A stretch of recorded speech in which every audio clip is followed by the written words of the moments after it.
Less than a week ago, I walked through how you can set up this Google Calendar MCP server in Cursor. And just today, Brian Helmig, the co-founder of Zapier, announced Zapier MCP, which essentially allows you to connect your AI platform application with the entire Zapier ecosystem, including Google Calendar. So I wanted to see how easy it was to Cursor using Zapier MCP. So we go into the Zapier MCP settings. The first thing you need to do is click generate URL, and you get this special URL thing. Configure the actions to tell Zapier what you actually want to connect your MCP with. So in this case, I'm going to do Google Calendar. So add new action, Google Calendar, and I'm going to look for find event. Okay, not sure what that is. Manage accounts just to make sure I have the right Google Calendar event. So that I think I messed something up because I actually tried to do this earlier. So I might have my old connection set up. I'm just going to OAuth in with my Google account. And this is the step that is easier in Zapier because you're going through the Google OAuth flow. Whereas with the Google Calendar MCP project I used last week, you have to go to Google Cloud, set up OAuth, set up a client, all this unnecessary stuff. But with Zapier, you're basically using a third party to help you OAuth in with a more user-friendly interface. So I'm using my Google account here. So this hopefully should work. I'm gonna close this out. I'm just gonna refresh this to make sure it has my right Google account, and that's great. I'm just gonna click enable. I'm actually gonna click on require preview, enable action. And then I'm going to add another action to actually create Google Calendar events. Google Calendar, and then there's a create detailed event. Here we go.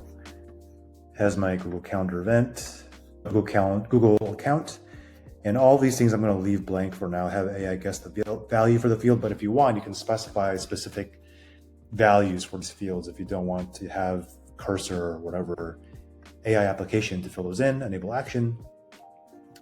So now this is all set.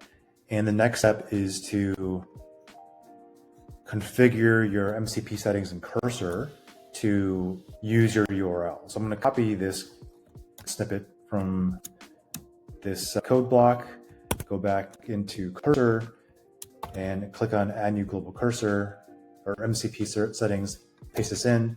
And then this URL I have to pick up back from what I generated here in step one, copy this URL, go to here, paste this over.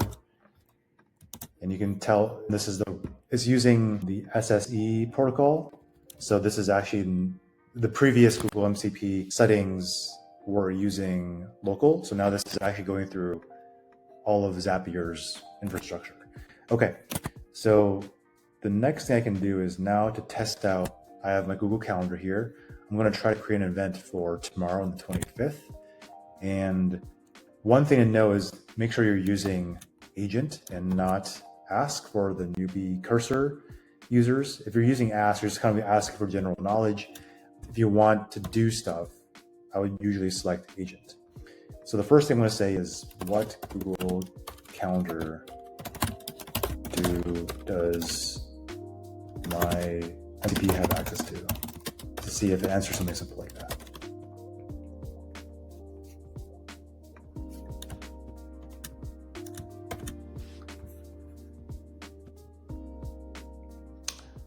So it doesn't have, so if I go back to my MCP servers, it looks like it's not initiated yet. So I'm going to hit refresh here a few times, and now it looks green. And now you can see the tools I have access to, which are creating detailed event and then finding event. And the question I asked Cursor agent was list calendars, which is not available. So I'm going to do something. I'm just going to create an event. So create a Google Cal event for tomorrow to call Bob and Alice at 9 a.m. Make it a 30-minute game. So this will prompt me it'll say that it's going to hopefully connect to the Google or the Zapier MCP server. Yep, at Zapier MCP settings. It's giving me what it's going to create, kind of like a little payload of what's going to be past Google Calendar run tool. And I think it did it. So let's go and take a look. So here's where it messed up. It's on 3/27, which is not correct. Let's see what it did. Yeah, so it said created March 27th. And I'm not sure why, but I had this issue with the Google Calendar MCP too, but it doesn't get the dates right the first time. If I go to my calendar, I'll see on the 27th. Oh, it's March 27th, 2024, which is even more incorrect. So if I go back to March 24, 27, yeah, call Bob and Alice on the 24th. So I'm going to do some fixing here. Tomorrow is not March 27th, 2024.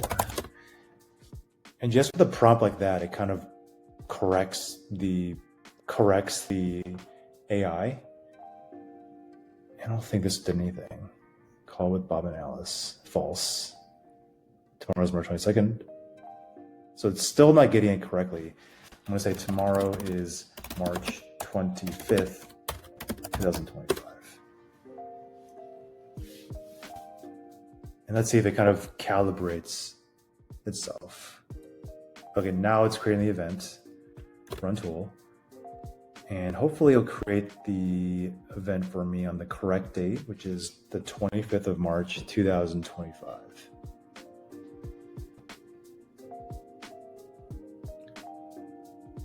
All right, so if I go to today, there we go, the call with Bob and Alice, and it even adds in the attendees, which is kind of cool.